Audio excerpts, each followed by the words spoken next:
تمہیں صرف مجھے خوش کرنا پڑے گا، اور اگر تم نے میری بات نہ مانی تو میں تمہیں یہاں ساری زندگی بند کر کے رکھوں گا اور اپنی ہوس پوری کروں گا۔ اس لیے تمہارے لیے یہ بہتر ہے کہ چپ چاپ میری بات مانو۔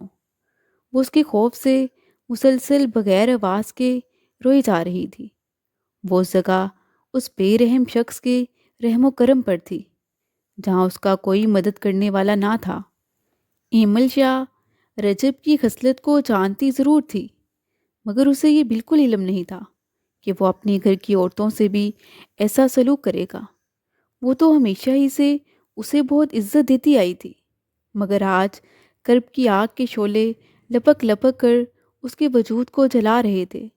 اس کا دل چاہتا تھا کہ وہ سامنے بیٹھے اس شخص کو جھنجھوڑ جھنجھوڑ کر کہے کہ وہ اس کے گھر کی عزت ہے، اس کی بیوہ پھوپھی کی بیٹی ہے، جو بچپن سے ان کے گھر ہی پلی بڑی تھی، اور آج وہ اس کے ساتھ ایسا گھناؤنا کام کرنے جا رہا تھا۔ مگر وہ شخص آج نہ جانے کون سے بدلے کی آگ میں جھلس رہا تھا، اور آخر نہ جانے کس چیز کا بدلہ لینے کا کہہ رہا تھا۔ وہ نہ تو اسے کچھ بتا رہا تھا اور نہ ہی ایمل شاہ کو یاد پڑتا تھا کہ کہاں اور کب اس نے اس شخص کے ساتھ کچھ برا کیا تھا۔ رجب شاہ غصے سے لال پیلا ہوا اسے کہہ رہا تھا، آج میں تمہیں بتاؤں گا محبت چھین لینے کا انجام کیا ہوتا ہے۔ میں تم سے اپنی محبت چھیننے کے بدلے میں تمہاری عزت چھین لوں گا، کیونکہ میں معاف کر دینے والوں میں سے ہرگز نہیں ہوں۔ اب تم بھی ساری زندگی میری طرح ہی تکلیف میں گزارو گی۔ اس کا خوف زدہ کر دینے والا لہجہ اور نہ سمجھ میں آنے والے جملے اسے ایک الگ ہی تکلیف دے رہے تھے۔ وہ اس کے اس قدر چیخنے چلانے اور غصے میں چیزوں کی توڑ پھوڑ کرنے پر سہم کر رہ گئی، اور پھر دبی ہوئی آواز میں رونے لگ جاتی۔ وہ معصومیت سے التجائیہ انداز میں کہنے لگی، آپ کو مجھ پر ترس نہیں آ رہا؟ رجب ہمدانی پہلے سے بھی زیادہ غصیلے لہجے میں بولا، میں تمہاری آنکھوں سے بہنے والے ان آنسوؤں پر لعنت بھیجتا ہوں۔ اس نے تھوک پھینکتے ہوئے کہا، کیا تمہیں مجھ پر ترس نہیں آیا تھا؟ تم نے اسی طرح میری محبت مجھ سے چھین لی تھی۔ اس وقت اس کا لہجہ ایک ہارے ہوئے شخص جیسا تھا۔ اس کے چہرے کے کرب سے ایمل شاہ کو اندازہ ہو رہا تھا کہ وہ کس قدر شکستہ حال ہو کر اس پر چینگ چلا رہا ہے، لیکن ابھی بھی اس کی سمجھ میں کچھ نہیں آ رہا تھا کہ وہ کس محبت کی بات کر رہا تھا، اور اس نے اس سے کون سی محبت چھینی تھی۔ ایمل شاہ تو یہ تک نہیں جانتی تھی کہ رجب ہمدانی کی زندگی میں کوئی ہے یا تھا۔ نہ جانے بے خبری میں اس سے کون سا ایسا گناہ ہو گیا تھا جس نے رجب ہمدانی کو اسے اتنا بدگمان کر دیا تھا۔ یہ سوچتے ہی آنسوؤں کی ایک لڑی اس کی آنکھوں سے ٹوٹ کر اس کی خوبصورت گالوں پر بہنے لگی۔ رجب ہمدانی نے اس کے ہاتھ پاؤں کھولے اور اس کے پاس سے اٹھ کر سامنے بیڈ پر بیٹھ گیا۔ وہ اسے کہنے لگا، چلو اپنی حالت درست کرو اور یہ رونے دھونے کا ناٹک بند کرو۔ ایمل شاہ کی سسکیاں ابھی بھی جاری تھیں۔ رجب شاہ گرجتے ہوئے بھاری بر آواز میں گھرایا، تمہیں سمجھ نہیں آئی میں نے کیا کہا ہے؟ ایمل شاہ خوف سے سہم کر جلدی جلدی اپنے آنسو صاف کرنے لگی، اپنے بالوں کو بھی ٹھیک کرو، تمہارا پورا حلیہ اچھے سے ہو۔ ایمل کو خوف کے مارے جلدی جلدی سے خود کو سیٹ کرتے دیکھ کر وہ مسکرا اٹھا، اب تم لگ رہی ہو نا ایمل شاہ، پہلے تو تم ایک ڈرامے باز رونے سسکنے والی ایکٹریس لگ رہی تھی، اب آئندہ تم مجھے ہر وقت اسی حلیے میں ہی چاہیے۔ مگر آپ نے تو کہا تھا کہ آپ مجھے ایک رات کے بعد چھوڑ دیں گے۔ رجب شاہ اس کے بالوں میں ہاتھ پھیرتے ہوئے کہنے لگا، آئندہ سے مراد ہے آج رات، اور ہاں، اب کسی بھی طرح کا ڈرامہ کرنے کی بجائے مجھے میری مرضی کے مطابق آج رات خوش کرو۔ اور ہاں، یاد رکھنا، اگر اب تم نے کسی قسم کا کوئی رونے دھونے والا ڈرامہ کرنے کی کوشش بھی کی تو میں تمہارے ساتھ وہ کروں گا کہ جو تمہارے وہم و گمان میں بھی نہ ہوگا۔ وہ اس کی باتوں کے کھنجر کے سامنے خاموشی سے بس اس کی بات سنتے ہوئے سر جھکا گئی۔ یہ کہہ کر وہ باہر چلا گیا۔ اس نے اس کے جانے کے بعد ٹیبل پر چڑھ کر روشن دان سے باہر جھانکا، جہاں اسے ایک ملازم لان میں جھاڑو دیتا نظر آیا۔ اس نے سوچا اس سے مدد کی درخواست کروں، شاید یہاں سے نکلنے میں مدد کر دے۔ اس نے ادھر ادھر دیکھا تو اسے رجب ہمدانی کہیں نظر نہ آیا۔ اس نے ہلکے سے اس ملازم کو آواز دی۔ اس کی آواز اس تک تو نہ پہنچی، مگر شاید رجب ہمدانی نے سن لی تھی۔ وہ جلدی سے اندر بڑھا اور اس کا غصہ ایک بار پھر سوا سو ہو گیا۔ ایمل شاپ کانپنے لگی کہ اس نے کون سی آفت کو آواز دے دی ہے۔ وہ اس کے قریب آیا اور اس کو بازو سے پکڑ کر جھنجھوڑتے ہوئے بولا، تم میرے غصے کو ہوا دے رہی ہو۔ لگتا ہے تمہیں میرا نرم لہجہ اچھا نہیں لگ رہا۔ مجھے مجبور نہیں کرو کہ میں تمہارے ساتھ وہی سلوک کروں جو میں تمہارے ساتھ کرنا نہیں چاہتا۔ ایمل شاہ اس کے غصے کو دیکھتے ہوئے تھر تھر کانپنے لگی۔ اسے یوں لگ رہا تھا جیسے ابھی اور اسی وقت اس کی جان نکل جائے گی۔ اس کی بے بسی پر وہ شخص ایک طنزیہ مسکراہٹ سے اسے دیکھنے لگا۔ بس ڈرامہ شروع۔ مجھے تم پر ذرا رحم نہیں آ رہا، اور نہ ہی میں نے یہاں کوئی ایسا سوراخ چھوڑا ہے کہ جس سے تم یہاں سے بچ کر باہر چلی جاؤ۔ تم گھٹیا لڑکی نے مجھ سے میری محبت چھینی، اور اس کا بدلہ تمہیں اپنی عزت دے کر چکانا پڑے گا۔ ایمل اسے حیرت سے دیکھتے ہوئے بولی، کیسی محبت؟ کون محبت آپ کی؟ اس کی بات کا جواب دیے بغیر وہ باہر نکل گیا۔ تھوڑی دیر بعد وہ کمرے میں داخل ہوا اور بیڈ پر سہمی سی بیٹھی تھی۔ رجب ہمدانی اس کے قریب گیا، اس کی کلائی کو مضبوطی سے تھام کر اس کے چہرے پر جھکا۔ ایمل شاہ ایک جھٹکے سے اس سے دور ہوئی تو وہ غصے سے بری سرخ آنکھوں سے اسے دیکھنے لگا۔ ایمل شاہ اس سے دور جا بیٹھی۔ اس کا دل بے ترتیب انداز میں دھڑک رہا تھا اور جسم کپ کپا رہا تھا، اور وہ خوف سے سمٹی ہوئی پیچھے کی جانب بڑھنے لگی۔ جب دوبارہ اس نے مزاحمت کی تو اس نے ایک بار پھر سے اس کے ہاتھ باندھ دیے۔ رجب ہمدانی نے اپنی شرٹ کے بٹن کھولے اور ایک بار پھر سے غصے سے بھرا ہوا چہرہ لے کر اس کے چہرے پر جھکا اور اس کے کندھوں کو اپنے مضبوط ہاتھوں سے اس شدت سے دبایا کہ ایمل کی آنکھوں سے اس کی تکلیف واضح ہو رہی تھی۔ اس کی تکلیف دہ پناہ میں اسے اپنے باپ کا شفقت بھرا پیار یاد آنے لگا۔ اس نے رجب ہمدانی کو فاتحانہ انداز میں مسکراتے ہوئے دیکھا، جیسے اس کے بدلے کی آگ ٹھنڈی نہیں ہونے والی، بلکہ وہ اتنی گرم ہے کہ وہ سب کچھ جلا کر راکھ کر دینے کی طاقت رکھتی ہے۔ وہ سوچ رہی تھی کہ حویلی میں کوئی بھی اس کی پاک دامنی کا اعتبار نہیں کرے گا۔ رجب ہمدانی کے ساتھ باہر رات گزارنے کے بعد سب اسے ہی دوش دیں گے۔ یہ سوچتے ہی اس نے اللہ سے اپنی عصمت کی حفاظت کی دعا کی کہ کسی معجزے سے مجھے اس ظالم انسان کے شکنجے سے چھڑوا لے، اس امید کے ساتھ کہ خدا سب کو جانتا ہے اور اس کے ساتھ بھی انصاف ضرور کرے گا، اس سے پہلے کہ رجب اس کی عصمت کی دھجیاں اڑاتا، جو اس کی آنکھوں کی نفرت سے صاف ظاہر تھا، کہ دروازے پر دستک ہوئی۔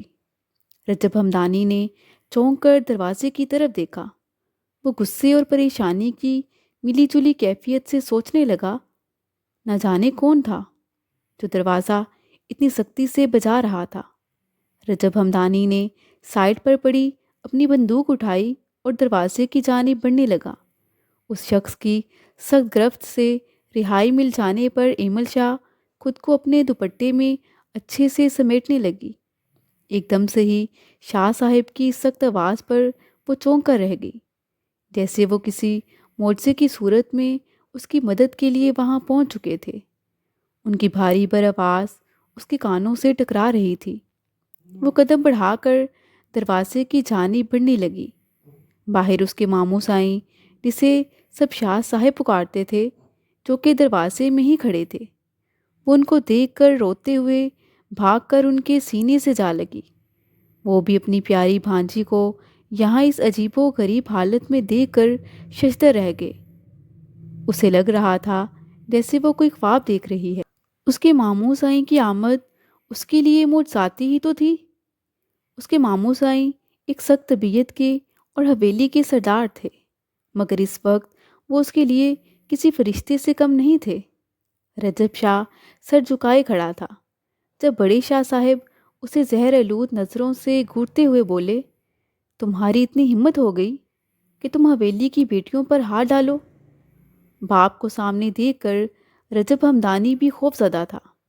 وہ تو وہم و گمان میں بھی نہیں سوچ سکتا تھا کہ اس کے بابا جان کو کسی نہ کسی طرح اس معاملے کی بھنک بھی پڑ سکتی ہے۔ رجب ہمدانی باپ سے گڑ گڑا کر کہنے لگا، بابا سائیں، آپ غلط سمجھ رہے ہیں، ایسا بالکل بھی نہیں ہے۔ ایمل ہی مجھ سے شادی کرنا چاہتی ہے، اور یہ دیکھیں، یہ میرے پیچھے یہاں تک آ گئی ہے۔ وہ بہت سفاکی سے جھوٹ بولنے کی کوشش کر رہا تھا، جس پر اس کے باپ کو بالکل بھی یقین نہیں تھا۔ تم جانتے ہو یہ لڑکی کون ہے؟ یہ تمہاری پھوپھی زاد اور میری بھانجی ہے۔ میں اس لڑکی کے بارے میں یہ بات مان ہی نہیں سکتا، اور میں تمہاری طبیعت سے اچھی طرح واقف ہوں۔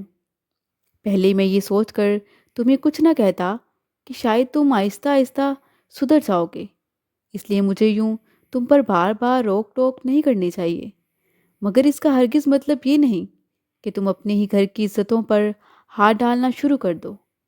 اب وہ اپنے بابا سائیں کے غصے کو دیکھتے ہوئے خاموش ہو گیا تھا، لیکن اسے اپنے بابا سائیں کے سینے سے لگی ہوئی لڑکی زہر سے بھی زیادہ بری لگ رہی تھی۔ اس کا دل چاہتا تھا کہ وہ اسے کھینچ کر ان سے الگ کر دے۔ رجب ہمدانی کے بابا سائیں اس سے کہنے لگے، تمہیں تمہارے جرم کی سزا ضرور ملنی چاہیے۔ تم نے کسی کے ساتھ اتنا بڑا جرم کیا ہے، اب تمہیں ہر حال میں اس کا ازالہ کرنا ہی ہوگا۔ رجب شاہ ہمدانی، تم نے میری بہن کی بیٹی کی عزت پر ہاتھ ڈالا ہے، اب تمہیں ہی اسے اپنا کر اپنی عزت بنانا ہوگا، ورنہ میں تمہیں عمر بھر معاف نہیں کروں گا، اور حویلی میں بھی تمہارے لیے کوئی جگہ نہ ہوگی۔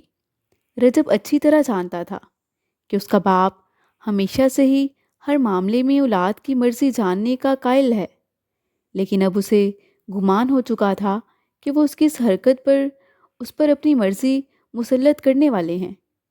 بابا سائیں کے الفاظ سن کر جیسے ایمل کے دل پر ایک تیز چھری کی پھوار گر گئی تھی۔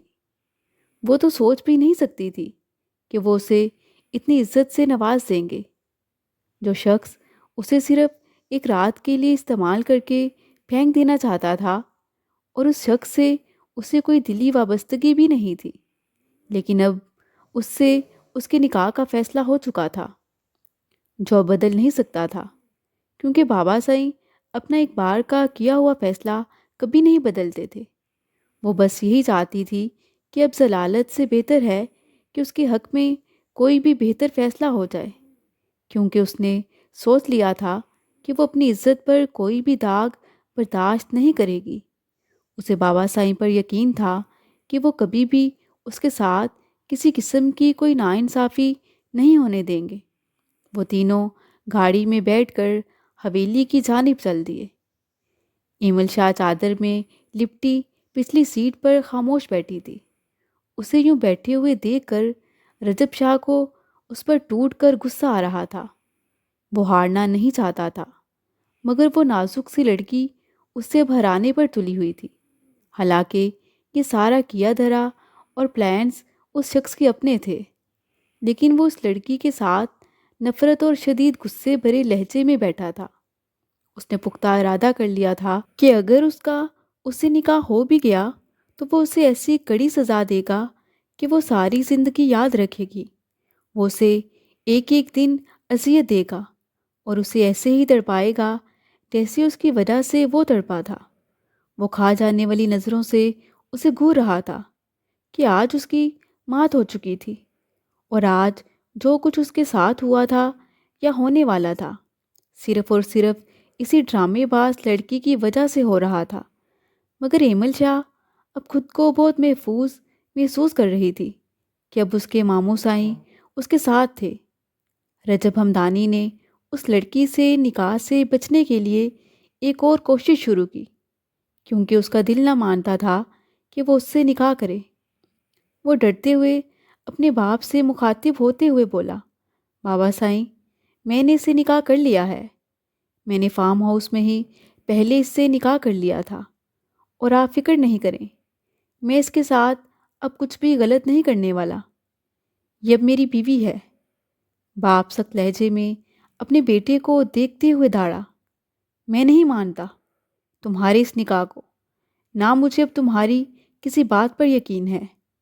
میں اب سب لوگوں کے سامنے خود تمہارا ایمل سے نکاح کراؤں گا، اور ہاں، یاد رکھنا کہ اگر تم نے اس سے کسی قسم کی ناانصافی کی یا کرنے کی کوشش بھی کی تو یاد رکھنا میں تمہارے ساتھ بہت برا پیش آؤں گا۔ انہوں نے اس سے دو ٹوک بات کر کے ساری بات ہی ختم کر دی تھی۔ اب رجب ہمدانی کو دوبارہ ہمت نہ ہوئی کہ وہ باپ سے اس معاملے پر مزید بحث و مباحثہ کرے۔ وہ اب ایک طرف کو منہ کر کے پریشانی سے خاموش ہو کر بیٹھ گیا۔ وہ تو سوچ بھی نہیں سکتا تھا کہ اس کی چال اور اس کا بدلہ اس پر ہی الٹا پڑ جائے گا۔ گھر آ کر بابا سائی نے سب کو اکٹھا کیا اور ایمل شاہ اور رجب شاہ ہمدانی کے نکاح کا اعلان کر دیا۔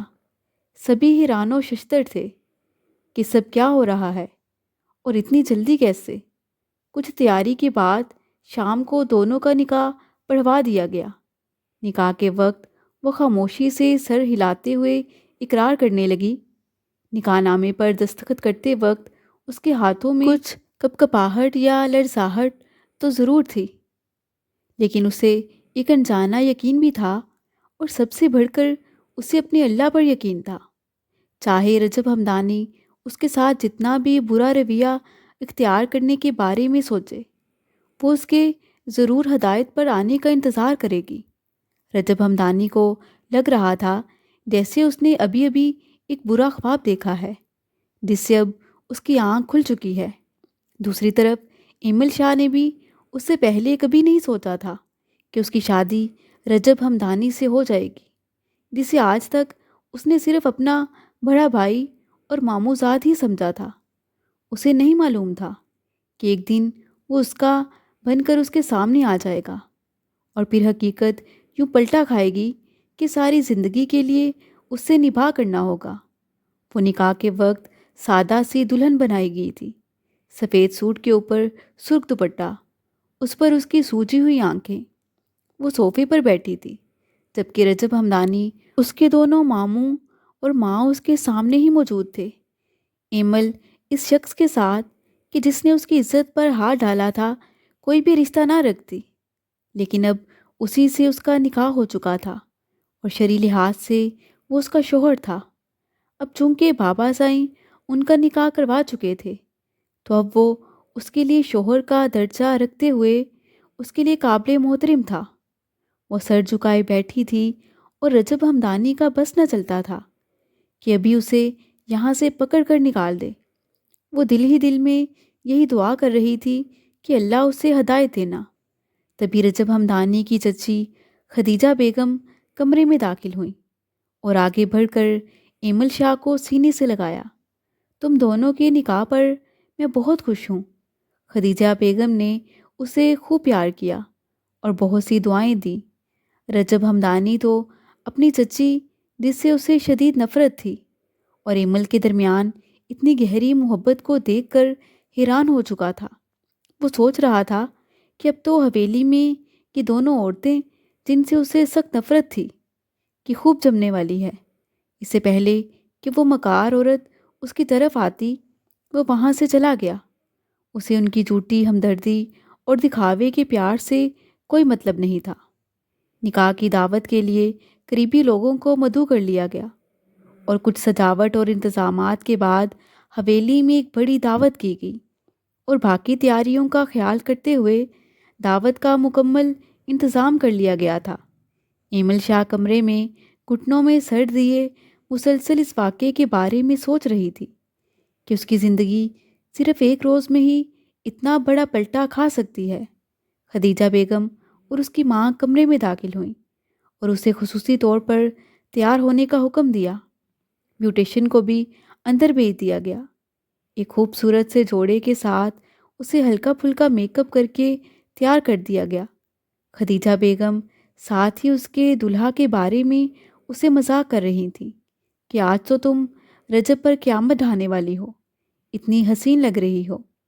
مگر وہ خاموش بیٹھی، سوچتی رہی کہ نہ اس شخص پر اس کی سجاوٹ کا کوئی اثر ہوگا۔ تھوڑی دیر بعد اسے باہر سب کے سامنے رجب ہمدانی کے پہلو میں بٹھا دیا گیا۔ اس نے اپنے دل میں اس کے حوالے سے کوئی توقع نہیں رکھی تھی۔ خدیجہ بیگم ایک بار پھر رجب ہمدانی کے پاس اسے مبارکباد دینے آئیں تو اس نے غصے سے بھری نظروں سے انہیں دیکھا۔ اس کا یہی رویہ تو خدیجہ بیگم کی دشمنی کو اور ہوا دیتا تھا۔ وہ پیچھے جا کر ایک طرف کھڑے ہو کر زہر بھری نظروں سے ایمل شاہ اور رجب ہمدانی کو ایک ساتھ بیٹھے دیکھ رہی تھی۔ ایمل شاہ کی ماں بھی اس بات پر خوش اور مطمئن تھی کہ وہ اپنوں کے حوالے ہو رہی تھی، اور اسے یقین تھا کہ اس کے بھائی، جنہوں نے ہر مشکل وقت میں اس کا ساتھ دیا تھا، اس کی بیٹی کو بھی ہمیشہ اپنی امان میں ہی رکھیں گے۔ رجب ہمدانی نے ایک نفرت بھری نظر ایمل پر ڈالی، جو مکمل طور پر اس کی دلہن کے طور پر تیار ہوئی بیٹھی تھی۔ وہ تو سوچ بھی نہیں سکتا تھا کہ ایک معصوم سی نظر آنے والی لڑکی اپنے مفاد کی خاطر اتنا گر سکتی ہے۔ تو اسے حاصل کرنے کے لیے اس نے وہ سب کچھ کر دیا۔ وہ نفرت کے انگاروں میں جل رہا تھا۔ وہ اس کے جسم پر ایک گہرا نقش چھوڑنے کا انتظار کر رہا تھا۔ کسی طور اسے اکیلی مل جاتی اور وہ اسے سارے حساب برابر کر لیتا۔ وہ آج اس پر واضح کر دینا چاہتا تھا کہ رجب شاہ ہمدانی سے نکاح کا کیا نتیجہ ہو سکتا ہے۔ رسومات کے بعد ایمل کو کمرے میں لے جایا گیا۔ یہ رجب شاہ ہمدانی کا کمرہ اب اس کا اپنا کمرہ ہی تھا۔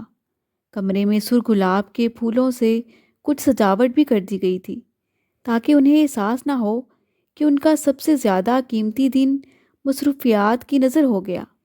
ایمل شاہ کو دو طرفہ پریشانیوں نے گھیر لیا تھا۔ ایک اسے رجب ہمدانی کے رویے کی پریشانی تھی، اور دوسری پریشانی اس کے پورے جسم سے اٹھنے والی شدید تھکاوٹ کی درد۔ اوپر سے اس نے صبح سے کچھ نہیں کھایا تھا۔ بھوک کا احساس بھی اسے بری طرح جھنجھوڑ رہا تھا۔ جب ملازمہ کمرے میں کھانے کی ٹرے لے کر حاضر ہوئی تو وہ جلدی سے کھانا آگے رکھ کر کھانے لگی۔ جب اس کی بھوک ختم ہو گئی، اس نے پیٹ بھر کر کھانا کھا لیا تو اب اس پر نیند کا غلبہ ہو رہا تھا، کیونکہ نہ تو وہ مکمل دلہن تھی کہ جو اس کے شوہر کی مرضی سے آئی تھی، اور نہ ہی وہ روایتی دلہنوں کی طرح اس کا انتظار کرتے ہوئے بیڈ پر بیٹھنے والی تھی، اور نہ ہی وہ آ کر اس کا گھونگھٹ اٹھانے والا ہے۔ بلکہ وہ اچھی طرح جانتی تھی کہ وہ شخص اس کے بارے میں کیا سوچتا ہے، اور اس کے ساتھ ہی اسے مکمل یقین ہو گیا تھا کہ وہ اسے اپنے لیے انتظار کرتا پا کر سیکھ پا ہو جائے گا۔ اس لیے وہ بیڈ پر لیٹ گئی اور آنکھیں بند کر لیں۔ تھوڑی دیر بعد ہی ایک دم سے اس قدر زور سے دروازہ کھلا کہ وہ اس کے خوف سے سیدھی ہو گئی۔ رجب ہمدانی کو کہیں نہ کہیں یہ اندازہ تھا کہ وہ لڑکی اس کے خوف کی وجہ سے بیڈ پر بیٹھ کر ابھی بھی اس کی منتظر ہوگی، لیکن اس کو حیرانگی ہوئی کہ وہ سونے کے لیے لیٹ چکی تھی۔ ایک نظر اس نے کھانے کی ٹرے پر ڈالی، جس میں واضح نظر آ رہا تھا کہ کھانا کھایا جا چکا ہے۔ وہ اس کی جانب بڑھا اور پھر غصے سے اسے بازوؤں سے پکڑ کر بیڈ سے نیچے اتار دیا۔ اس قسم کے رویے پر ایمل ایک بار پھر حیرت سے اسے دیکھنے لگی۔ وہ غصے سے گرایا، میری نیند برباد کرنے کے بعد تم کس طرح یوں سکون سے سو سکتی ہو؟ میں تمہیں یوں سکون سے سونے نہیں دوں گا، اور میں تمہاری آنے والی ہر پرسکون نیند کو بے سکونی میں بدل کر رکھ دوں گا۔ اس کی گرفت اس کے لہجے سے زیادہ سخت تھی، اور اسے سخت تکلیف ہو رہی تھی، اور یہ سب کچھ سنتے ہی ایمل جنجلا کر رہ گئی۔ آخر یہ میری کون سی سزا تھی جو مجھے مل رہی ہے؟ وہ خوف سے دبی دبی آواز میں بولی۔ مجھے اب تو بتا دیں کہ میں نے کیا کیا ہے۔ آپ مجھے کس چیز کی سزا دینا چاہتے ہیں؟ وہ ایک طنزیہ مسکراہٹ اچھالتا ہوا بولا۔ تم میرے سامنے اتنا معصوم بننے کا ڈرامہ نہ کیا کرو تو بہتر ہے۔ تم نے مجھ سے میری عائشہ کو چھینا ہے۔ چچی جان، جس کے ساتھ مل کر تم نے میری زندگی میں وہ زہر گھول دیا جس کی شدت میں آج تک تڑپ رہا ہوں۔ ایمل حیرانگی سے اسے دیکھ رہی تھی، مگر اسے اب اتنا تو یقین ہو چکا تھا کہ سامنے کھڑا شخص کوئی غیر نہیں بلکہ اس کا محافظ بنا دیا گیا تھا، اور اس نے ارادہ کر لیا تھا کہ وہ اس کے اندر کی تمام کڑواہٹ کو نکال کر اس کی بدگمانی کو دور کر دے گی۔ اس لیے وہ آج یہ سب کچھ واضح طور پر اس سے پوچھ لینا چاہتی تھی۔ آپ پلیز یہ پہیلیاں نہ بجھوائیں، مجھے بتا دیں کہ آپ کیا کہنا چاہتے ہیں۔ وہ اس وقت بے حد غصے میں تھا، لیکن اب وہ اس سے یہ حقیقت جان لینا چاہتی تھی۔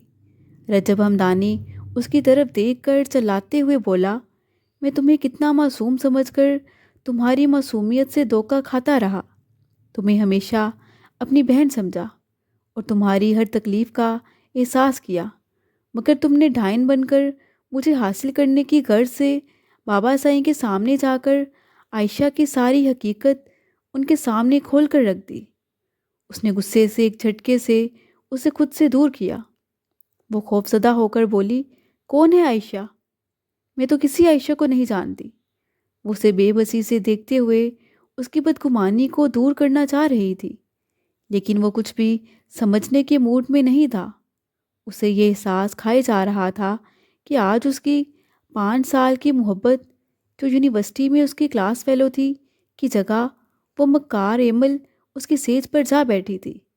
یقیناً اس نے میرے بابا سائیں سے یہی کہا ہوگا کہ یہ میری دلہن بننا چاہتی ہے اور میری عائشہ کے ارمانوں پر اپنی سیج سجا کر آج فاتح بن کر معصومیت کا ڈرامہ کر رہی ہے۔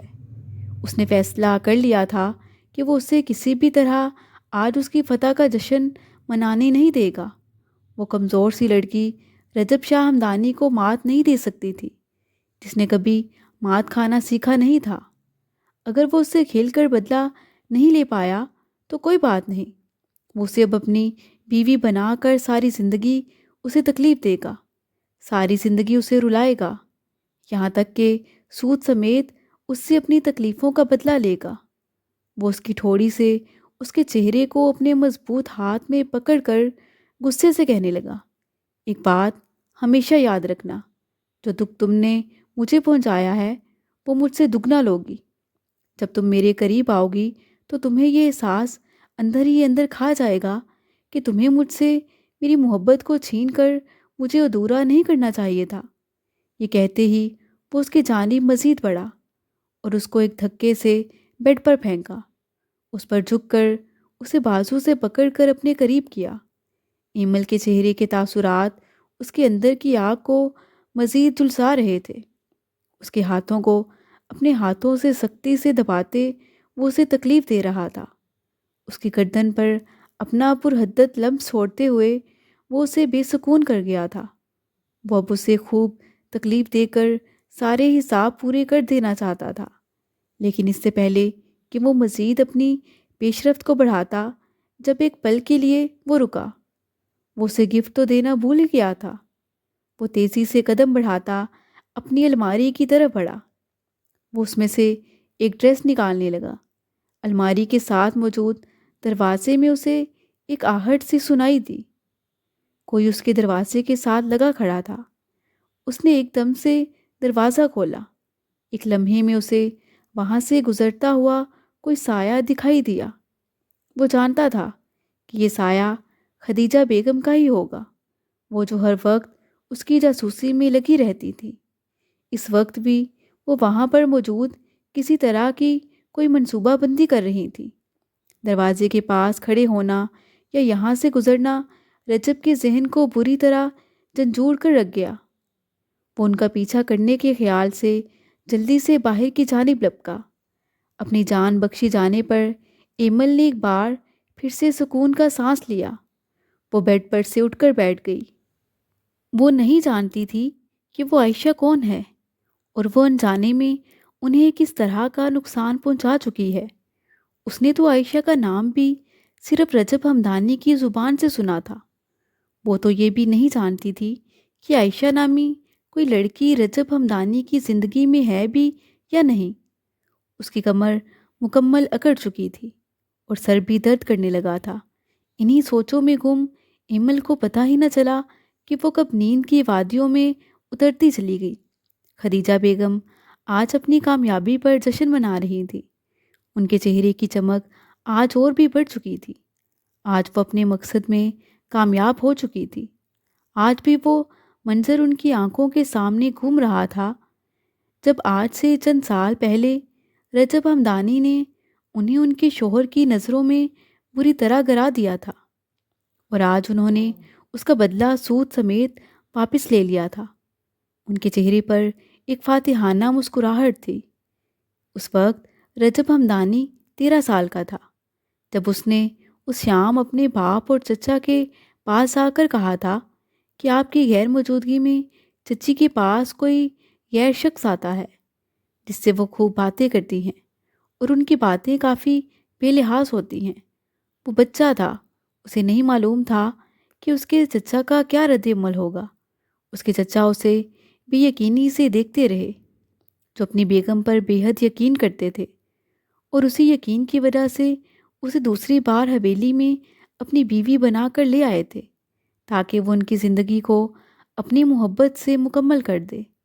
وہ رجب کو ٹیوشن پڑھاتی تھیں اور یوں بھی ان پر یہ ذمہ داری بھی لگائی گئی تھی کہ وہ اس بن ماں کے بچے کا خیال رکھیں، کیونکہ وہ ایک نرس رہ چکی تھیں اور بچپن میں رجب ذرا سی لاپرواہی سے بیمار پڑ جاتا تھا۔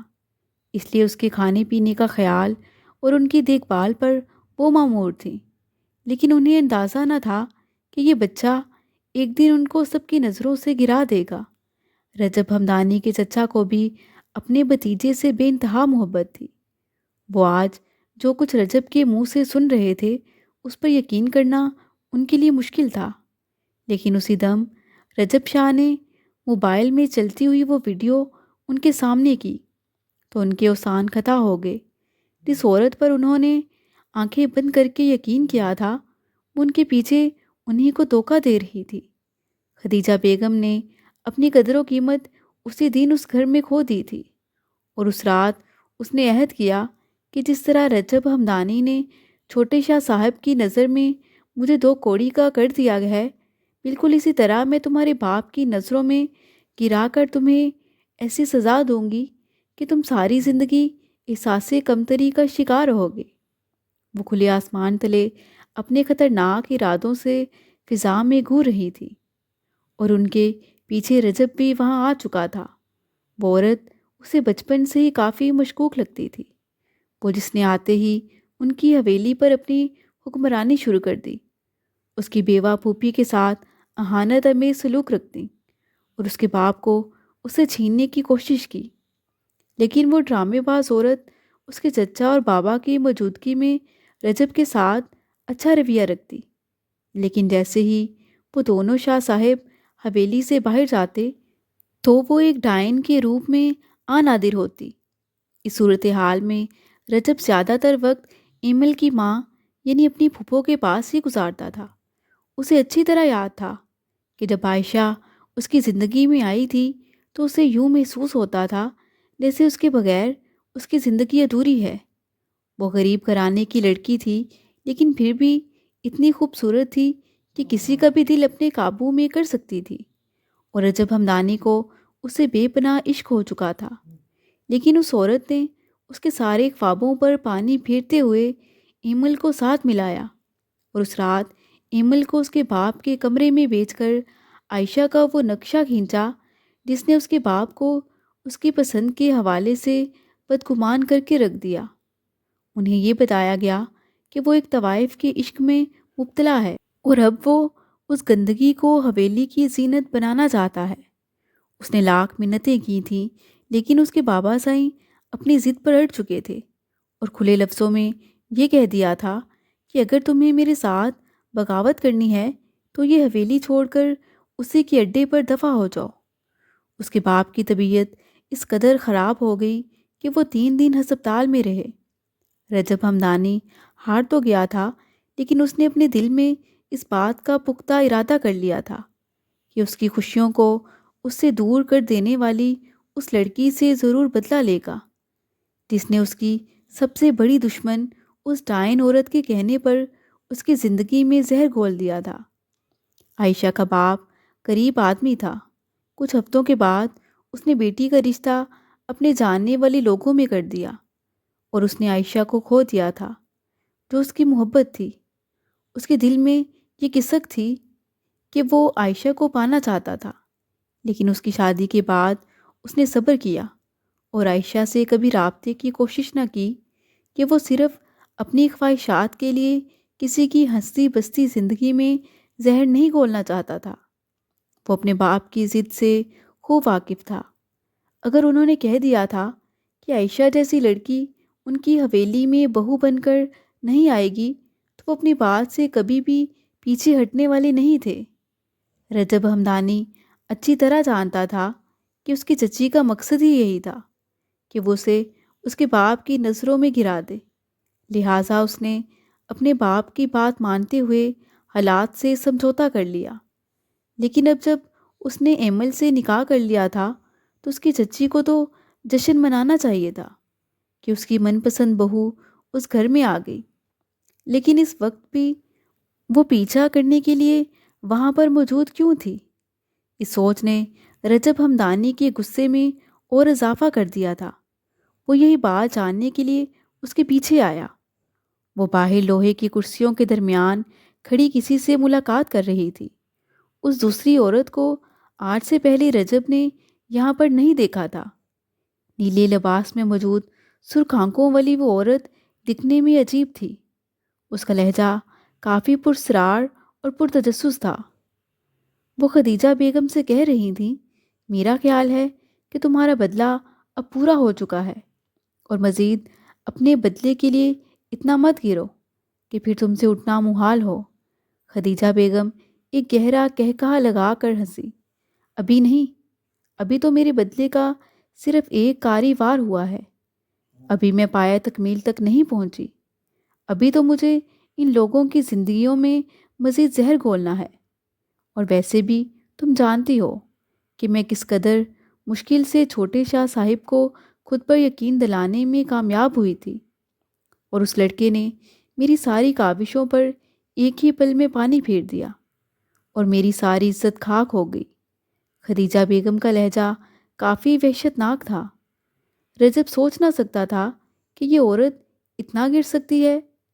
اس کو اندازہ ہو چکا تھا کہ وہ آستین میں پلنے والا ایک ایسا سانپ تھی کہ جو کسی بھی وقت اس حویلی میں کسی کو بھی ڈس سکتا تھا، لیکن آج اس کی ساری اصلیت کو جان لینا اس کے لیے ضروری تھا۔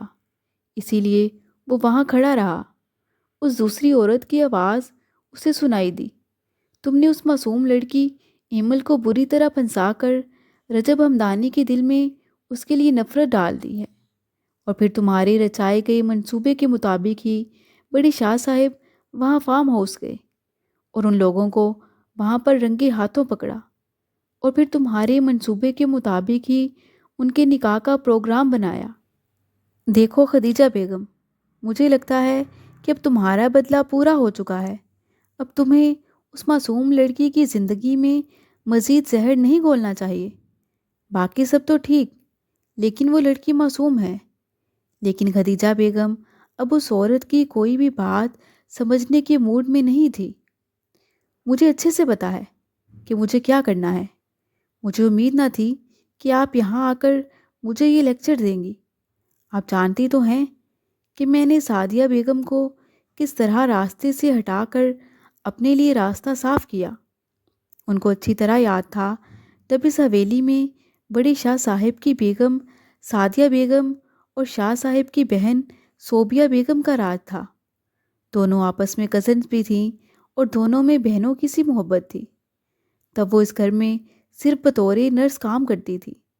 تب بڑے شاہ صاحب اسے پہلے دن سے ہی بے حد متاثر کرنے لگے تھے، اور اس بات نے اس کے لالچ کو مزید بڑھا دیا تھا کہ وہ یہ بھی اچھی طرح جانتی تھی کہ وہ حویلی کے سب سے بڑے ہیں۔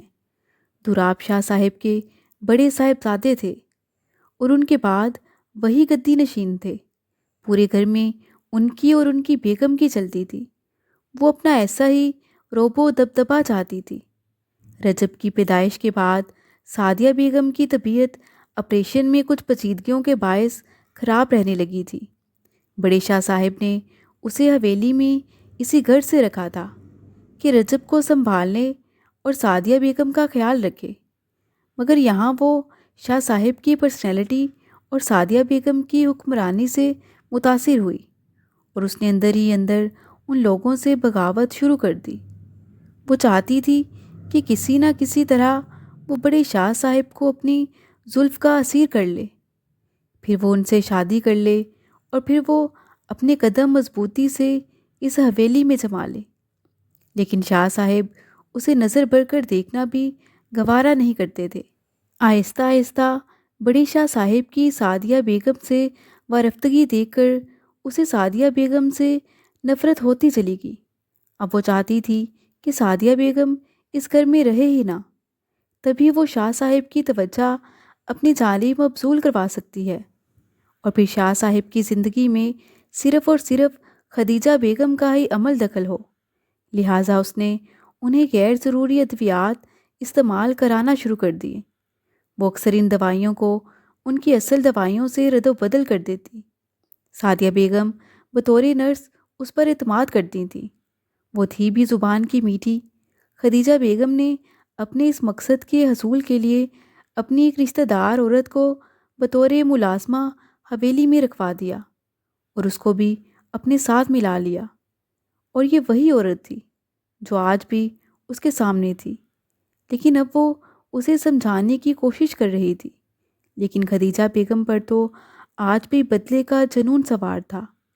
وہ آج بھی پہلے دن کی طرح سب کچھ جلا کر راکھ کر دینے کا عزم رکھتی تھی۔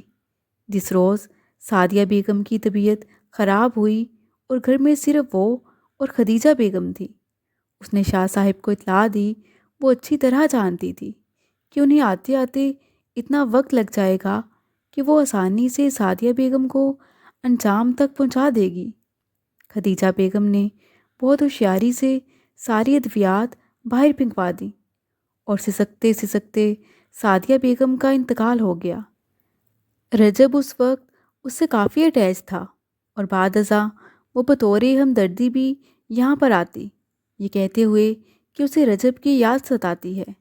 شاہ صاحب کے بھائیوں نے انہیں بیٹے کی خاطر خدیجہ بیگم سے نکاح کرنے کا مشورہ دیا، مگر انہوں نے صاف انکار کر دیا کہ وہ کسی دوسری عورت کو سعدیہ بیگم کی جگہ دے ہی نہیں سکتے۔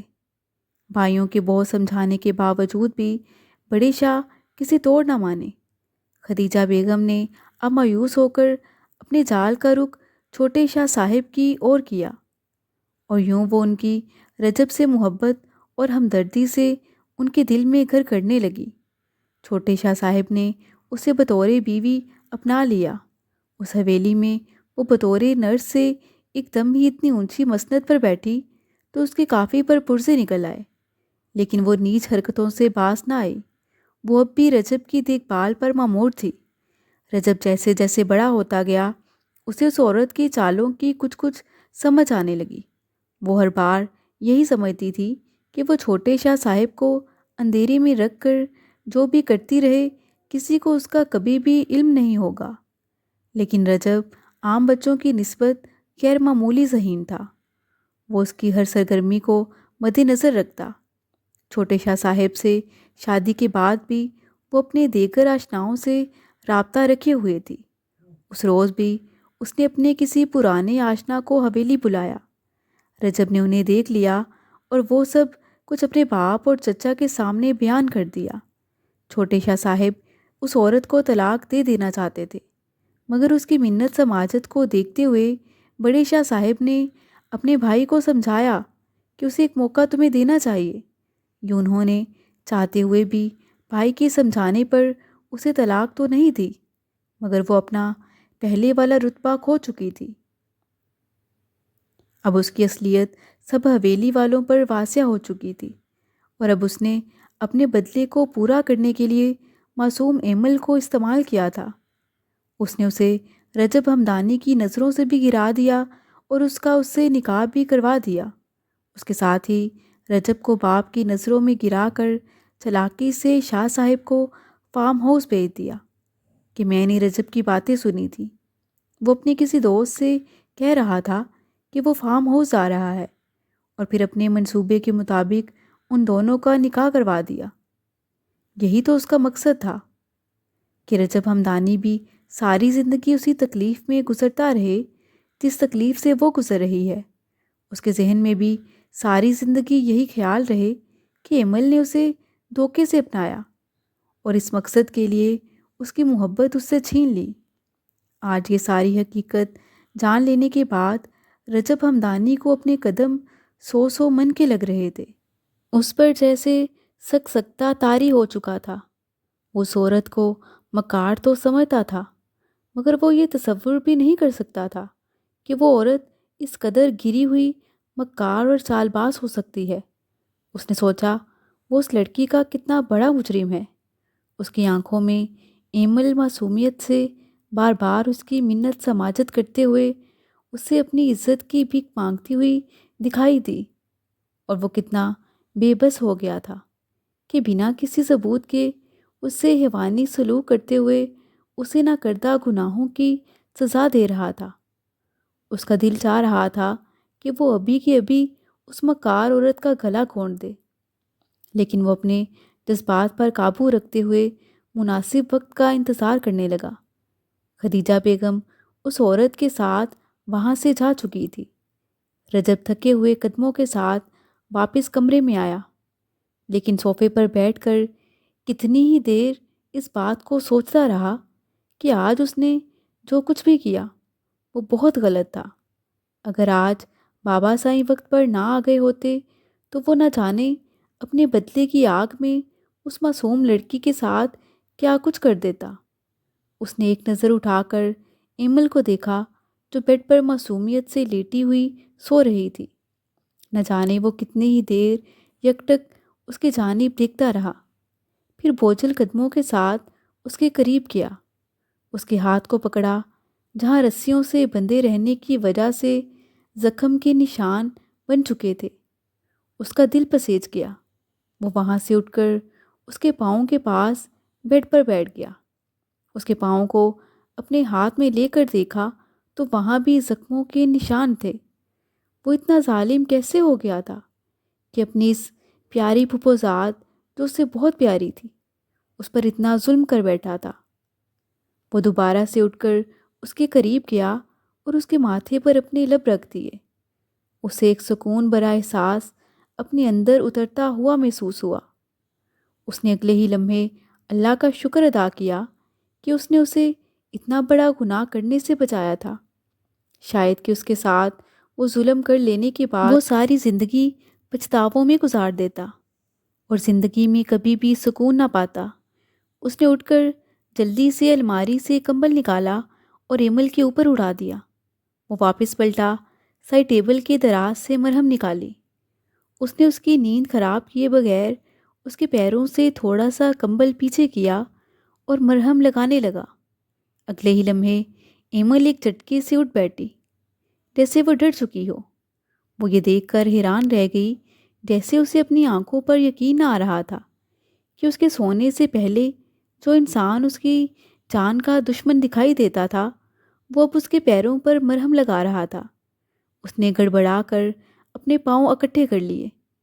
وہ اس کی اس حرکت پر مسکرائے بغیر نہ رہ سکا۔ وہ اٹھ کر اس کے پاس جا کر بیٹھ گیا اور ہاتھ جوڑ کر اس سے معافی مانگنے لگا۔ مجھے معاف کر دو ایمل، میں تمہیں نہ کردہ گناہ کی سزا دیتا رہا۔ مجھے اصل حقیقت معلوم ہو چکی ہے، تم قصوروار نہ تھی، پلیز مجھے معاف کر دو۔ مجھے سمجھ نہیں آ رہی کہ میں کس طرح تم سے معافی مانگوں۔ وہ بھرائی ہوئی آواز میں اسے کہہ رہا تھا۔ ایمل تو بس اتنا ہی چاہتی تھی کہ اس کی بدگمانی دور ہو جائے، اور اب جب وہ اس کے سامنے بیٹھا گڑ گڑا کر معافی مانگ رہا تھا تو اس کو اور کیا چاہیے تھا۔ اس نے اپنا ہاتھ بڑھایا اور اس کے ہاتھ میں دے دیا۔ اسے اب یقین ہو چکا تھا کہ ایک ہی دن میں اس کی قسمت نے اتنا زوردار پلٹا کیوں کھایا، اور اسے وہ شخص تھما دیا جس پر اسے امید نہیں تھی کہ وہ اس کا شوہر بنے گا، اور اب وہ ساری زندگی اس کے لیے ایک بہترین محافظ اور سہارا بن چکا تھا۔ اور اس سے بہتر سہارا شاید اسے کوئی مل بھی نہیں سکتا تھا۔ رجب ہمدانی نے ایک بار پھر اس کے ماتھے پر اپنے لب رکھ دیے۔ ایمل کی آنکھوں سے آنسو بہہ رہے تھے، اسے تو یہ سب خواب لگ رہا تھا۔ رجب شاہ ہمدانی نے اپنے ہاتھوں سے اس کے آنسو صاف کیے۔ اس کے ان ہاتھوں کو دیکھ کر رجب کی آنکھوں سے آنسو بہہ نکلے تھے، جو اس کی طرف سے دی گئی اذیت کی وجہ سے زخمی ہوئے تھے۔ رجب ہمدانی اٹھ کر اس کے ہاتھوں اور پیروں پر مرہم لگانے لگا۔ ارے یہ آپ کیا کر رہے ہیں؟ میں خود لگا لوں گی، ایمل نے اپنا پاؤں کھینچتے ہوئے کہا۔ تمہیں یہ زخم میری وجہ سے ملے ہیں نا، تو اب میں ہی ان کی تکلیف کو تم سے دور کروں گا۔ اس نے دوبارہ سے اس کا پاؤں پکڑ کر اس پر مرہم لگانا شروع کر دی۔ مرہم لگانے کے بعد وہ اٹھ کر ایمل کے پاس آ گیا اور اس کے برابر بیڈ پر بیٹھ گیا۔ ایمل اس کا ہاتھ پکڑے اس کے کندھے پر سر رکھے بیٹھی آنسو بہا رہی تھی، اور وہ اس سے وعدہ کر رہا تھا کہ وہ آئندہ کے بعد اسے کوئی تکلیف نہیں دے گا، بلکہ اس کی تکلیفوں کو بھی اپنے دامن میں سمیٹ لے گا۔ اور ایمل کو اس پر یقین تھا کہ وہ اپنی بات کا کس قدر پکا ہے، اور وہ کبھی بھی وعدہ خلافی نہیں کرے گا۔ مزید دلچسپ کہانیوں کے لیے چینل کو سبسکرائب کریں۔